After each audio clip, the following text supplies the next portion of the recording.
এই মুহূর্তের যে বড় খবরের দিকে নজর রাখবো, আর.জি. কর হাসপাতালে ছাত্রী খুনের ঘটনায় প্রথম গ্রেপ্তার। যেমনটা জানা যাচ্ছে, গতকাল রাতে হাসপাতাল থেকে একজনকে গ্রেপ্তার করা হয়েছে। পুলিশের জালে সঞ্জয় রায় নামে এক ব্যক্তি। এই বিষয়ে আরো বিস্তারিত জানবো, আমাদের সাথে রয়েছে আমাদের প্রতিনিধি তোতন। তোতন, দেখো যেমনটা জানা যাচ্ছে, আর.জি. কর মেডিকেল কলেজ হাসপাতালে ছাত্রী খুনের ঘটনায় প্রথম একজন গ্রেপ্তার হয়েছেন। বিস্তারিত কি জানা যাচ্ছে?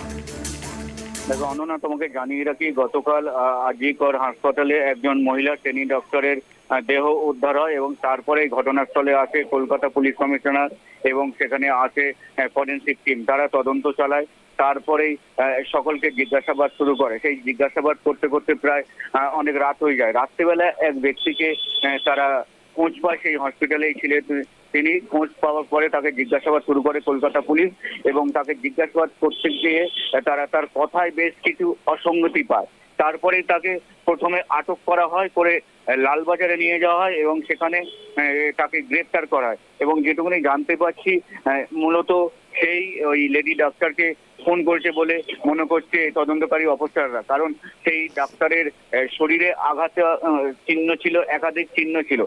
তাকে ধর্ষণ করা হয়েছে বলে এমনটাই মনে করছেন, কারণ তার শরীরে যে সমস্ত চিহ্ন ছিল, তার যে তল্লাশি চালাবার সময় তারা জানতে পেরেছেন যে এই যুবক সেই সময় ওখানে ছিল।